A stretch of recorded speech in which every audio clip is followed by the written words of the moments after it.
अस्सलामुअलैकुम वरहमतुल्लाहि ताला वबरकातुहू। उम्मीद करता हूँ कि आप तमामी हजरात खैर आफियत से होंगे।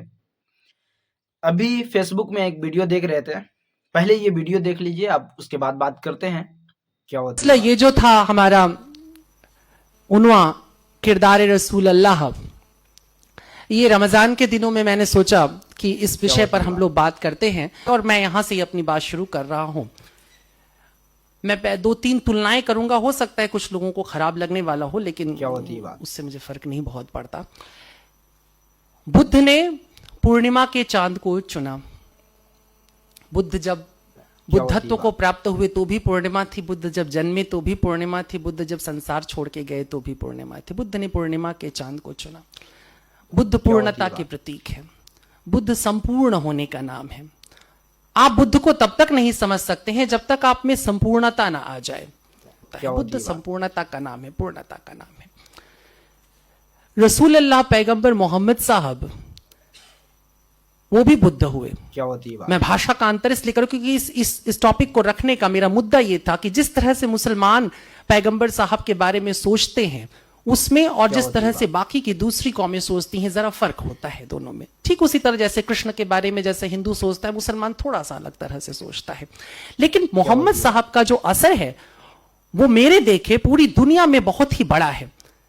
1450 साल पहले जो इनकलाब पैगंबर साहब करते हैं उसका असर, उसका प्रभाव वो अब तक मुझे लगता है कि बढ़ता ही गया है, घटा नहीं है। ये एक बहुत बड़ी बात है। चाहे और इसे कतई ये ना समझा जाए कि मैं अपने मुसलमान बंधुओं को मक्खन लगा रहा हूं, ऐसा कुछ नहीं है। ये हकीकत है, मैं उसके बारे में ही बात करूंगा इतिहास के कुछ टुकड़ों में। क्या होती है बात? बुद्ध का बहुत बड़ा प्रभाव है, बुद्ध पूर्णता की तरफ है।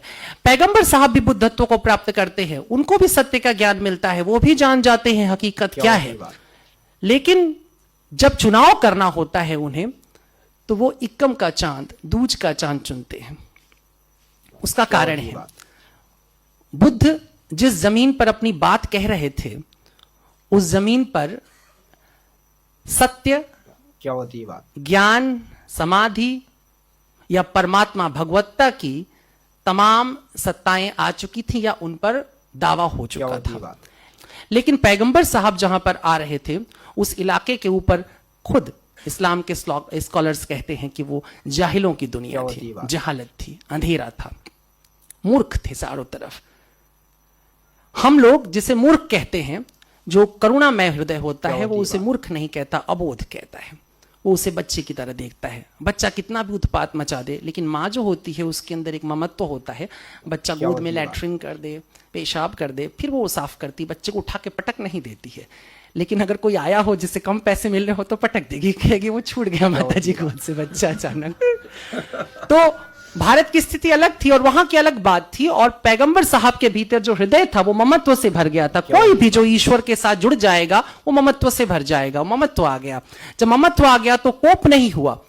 तो देखिए उनकी पूरी जिंदगी समझाने में कट जाती है, पूरी जिंदगी। कुरान धीरे धीरे धीरे धीरे लगभग 23 साढ़े 23 साल तक उन पर आती रहती है, इतने क्रम से। इसका मतलब कि एक दिन में नहीं, जिसको ज्ञान मिला वो तो एक क्षण में मिला, पल भर में मिलता है। बुद्ध ने पूर्णिमा का चांद देखा और ज्ञान मिल गया। तो इसके माने कि पैगंबर साहब को भी वो जो शब कद्र, वो जो मेराज की रात थी, उस रात ही सब कुछ मिल गया, लेकिन उसी रात दे नहीं दिया। तो जो ज्ञान मिला उस ज्ञान को इकट्ठा नहीं दे दिया। कितना खूबसूरत लफ्ज है। देखो हमने लिखा वेद, राम के ऊपर जब वाल्मीकि लिखता है तो रामायण, राम का घर। जब महाभारत जय संहिता जब बड़ी होते होते कंप्लीट होती है तो महाभारत लिखा जाता है। और यहां क्या लिखा है? कुरान, स्टडी, पढ़ना, पढ़ो। क्या होती है बात?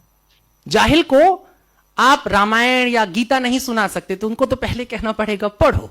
पहली चीज है पढ़ो। क्या होती है? ये बहुत महत्वपूर्ण है, पढ़ने से शुरुआत। और कैसे शुरुआत हो रही? मैंने जैसा थोड़ी देर पहले कहा कि ममत्व। बाप होता है तो थप्पड़ उपड़ मारना शुरू कर देता है, लेकिन मां सिखाना शुरू करती है, वो सिखाती है। तो पैगंबर साहब ने वही भूमिका फिर निभाई, सिखाने की प्रक्रिया में आ गए। उनका सीखो। अब सीखना है तो पहले दिन से सीखना पड़ेगा, एक से सीखना पड़ेगा, इक्कम से सीखना पड़ेगा। वो पूर्णिमा पे बात तो जाएगी नहीं ना। इसलिए जब इक्कम का चांद हुआ तो चुन लिया इसे। अब ये चांद तुम्हारा प्रतीक बन गया। जिस दिन तुमने कलमा पढ़ा तुम इक्कम के चांद हो गए। अब ये चांद है और इक्कम का हो गया तो ये अपना सफर पूरा करके रहेगा और एक दिन ये पूनम का चांद बन ही जाएगा। ये इसकी खासियत है।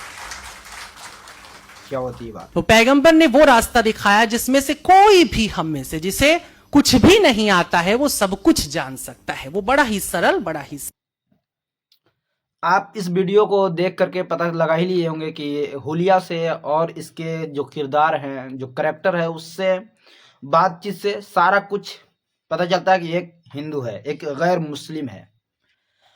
वो गैर मुस्लिम होकर के दीन इस्लाम के बारे में इतना नॉलेज रखता है, दीन इस्लाम के बारे में इतना समझता है, हमारे हुजूर सल्लल्लाहु अलैहि वसल्लम के बारे में इतना समझता है मौजिम साहब। लेकिन आजकल हमारे गांव के, हमारे मुआशरे के हाल ये हैं, हमारा बच्चा कहाँ तक पढ़ा, अगर कोई पूछ दे तो आपका लड़का कहाँ तक पढ़ा, हाँ पढ़ा है, कुरान शरीफ पढ़ लेता है, कुरान शरीफ पढ़ लेता है, कलमा दुरूद याद है। अब ये तो पूछना पड़ेगा हजरत उन्हीं से, उसी से पढ़ पाएगा कि नहीं पढ़ पाएगा, अब इसके बारे में तो हम नहीं बता सकते हैं। ये मुसलमानों का हाल है, हमारा ये किरदार है, क्योंकि उस कौम में हम लोग पैदा हुए हैं जिसमें अल्लाह तबारक व तआला ने सबसे पहला हुक्म कुरान शरीफ के का नाजिल फरमाया, हम जानते मोहसिन साहब, इक़रा बिस्मि रब्बिकल लज़ी खलक़, यानी कि पढ़ो, इल्म हासिल करो, सीखो। दीनी इस्लाम सिखाता है कि सबसे पहले पढ़ो, पढ़ने के बाद जानो कि क्या सही है क्या गलत है। अगर अभी आपको हम बता दें कि कुरान शरीफ पढ़ के सुनाइए तो मोहसिन साहब सुना दीजिएगा, 2-4 सूरा सुनाइएगा, उससे ज्यादा तो नहीं सुना पाइएगा, हैं? उससे ज्यादा तो नहीं सुना पाइएगा। लेकिन देखिए वही चीज आप 2-4 सूरा सुना पाएंगे और उसके बाद हम कहेंगे हम आपको कुरान की पूरी आयत सुना करके सुनाएं और समझाएं तो आपको कुछ समझ में आएगा? जरूर आ सकता है, थोड़ा बहुत आएगा, आएगा, थोड़ा बहुत आएगा ना, जरूर आएगा। लेकिन अगर वही आपको पढ़ने का तरीका बताया जाए, अलीफ बा से कुरान शरीफ पढ़ने का तरीका सिखाया जाए तो आपको जो बताएंगे वो हर एक बात समझ में आएगा। आएगा कि नहीं? आएगा, आएगा। तो इसीलिए हमारे इस कौम के बच्चों को पढ़ना इतना जरूरी है, इतना जरूरी है जितना कि एक इंसान को खाने की जरूरत है।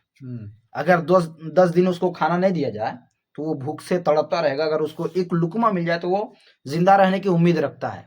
इसी तरह हमारे कौम को, मुसलमान के बच्चों को पढ़ना उतना ही जरूरी है जितना कि 10 दिन एक भूखा शख्स को खाना एक लुकमा देने पर वो ये कहता है कि हम जिंदा रह सकते हैं, उतना ही जरूरी है। एक गैर मुस्लिम होकर के दीनी इस्लाम के बारे में इतना नॉलेज रखता है जी है? लेकिन बात तो यही है। हमारा हाल क्या है कि हम कुछ जानते ही हम नहीं, कुछ नहीं जानते हैं। वजू ना गुस्ल कुछ के फराइज ये सब से हमारा तो दूर दूर तक नाता रिश्ता है ही नहीं है, नहीं है। चलिए यही चंद जुमलों के साथ अपनी वीडियो यही इख्तिताम करते हैं। गुजारिश है आप लोगों से कि अगर ये वीडियो पसंद आई हो तो हमारे इस चैनल को सब्सक्राइब कर ले, अगर फेसबुक में देख रहे हो तो हमारे पेज को फॉलो कर लीजिए और कमेंट में बताइए कि आप इस बारे में क्या सोचते हैं, इसके बारे में आपका क्या राय है। मिलते हैं अगले एक नए वीडियो के साथ। खुदा हाफिज।